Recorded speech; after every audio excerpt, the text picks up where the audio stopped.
Dalam 30 tahun belakangan ini di Indonesia salah satu gejala yang paling menonjol itu adalah munculnya kelompok-kelompok yang ingin kaum muslim Indonesia itu menganut atau menjalankan Islam yang murni, ya. Kalau kita bicara Islam yang murni, itu kita berbicara tentang Islam Salafi, ya. Islam Salafi itu apa? Yaitu Islam yang sebagaimana yang dipraktekkan oleh para Salafi, kaum Salaf, yaitu sahabat Nabi itu. Kaum Salafi. Jadi kaum Salafi ini tujuan pokoknya adalah bahwa pertama gagasan mereka adalah bahwa Islam yang paling baik, yang paling sempurna itu adalah Islam yang dipraktekkan oleh para sahabat, kaum Salaf gitu. Islam yang murni, Islam yang belum tercampur dengan tradisi lokal dan macam-macam gitu. Ya, Islam yang belum bermazhab gitu. Karena pada masa kaum Salafi, para sahabat itu memang belum ada aliran-aliran gitu. Islam belum ada mazhab fikih dan seterusnya itu. Walaupun kemudian Islam pada masa Salafi itu ya masih terbatas pada Islam di Makkah dan di Madinah gitu. Islam yang belum berinteraksi, Islam yang belum teruji bertemu dengan budaya-budaya yang lebih kompleks begitu, katakanlah begitu. Nah, tapi kaum Salafi ini sendiri spektrumnya juga luas, mulai dari yang moderat, Salafi yang moderat yang ingin memurnikan Islam tapi dengan cara-cara damai, sampai kepada Salafi yang lebih radikal gitu. Salafi yang lebih radikal, dan termasuk yang radikal itu adalah kaum Wahabi, Wahabiyah ya.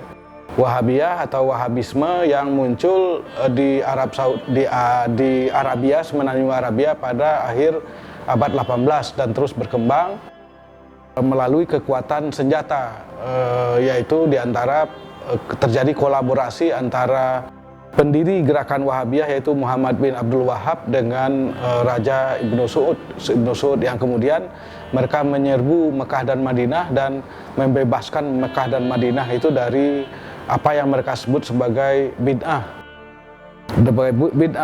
dan dalam rangka pemurnian gitu. Nah, meskipun sejak dari dulu atau setidaknya 30 tahun terakhir berbagai orang, berbagai individu dan bahkan lembaga ya ingin menyebarkan Islam yang murni, Islam yang ala Wahabi di Indonesia.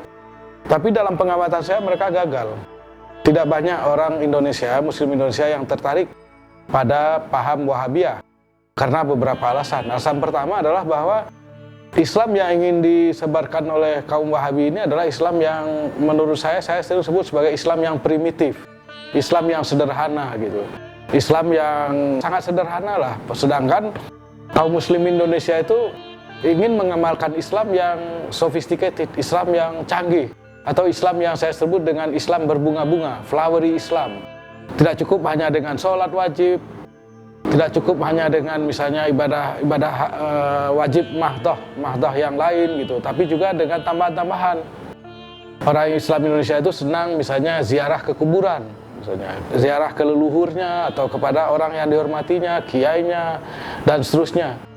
Padahal Wahabi nggak suka itu, ziarah ke kuburan itu dianggap menjurus kepada musyrik gitu. Jadi nggak cocok lah dengan kaum muslim Indonesia, karena kaum muslim Indonesia itu ya seperti itu, ingin mengamalkan praktek-praktek Islam yang menurut saya juga itu bukanlah sesuatu hal yang menyimpang ya, pergi ke kuburan, tahlilan atau silaturahim, berbagai macam walimah, itu semuanya adalah tambahan-tambahan. Memang itu disebut sebagai, kalau mau disebut bid'ah ya bid'ah, tapi itu adalah bid'ah yang hasanah, bukanlah bid'ah yang sesat seperti yang dicap oleh kaum Wahabi gitu. Jadi saya kira kita tidak bisa terlalu simplistis dengan mengatakan Islam Indonesia Islam yang tidak murni. Nah, yang kedua saya kira penolakan itu juga terkait misalnya dengan kenyataan bahwa paham Wahabiyah dan praktek Wahabiyah itu adalah ahistoris, tidak historis ya. Tidak historis, misalnya mereka itu kalau kita pergi ke Mekah dan Madinah, semua bangunan-bangunan, monumen-monumen historis itu dihapuskan, dihilangkan gitu.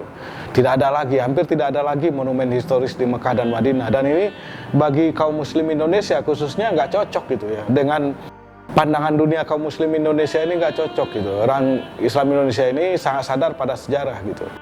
Nah, yang terakhir sekali adalah bahwa Sering sekali orang Wahabi ini muncul dengan pemahaman keagamaan yang sangat literal, sangat harfiah begitu. Sangat harfiah sehingga kemudian agak aneh-aneh juga, misalnya cara berpakaiannya, cara celananya dan lain sebagainya yang mereka, dan juga bahkan cara makannya dipandang sebagai cara makannya Nabi gitu.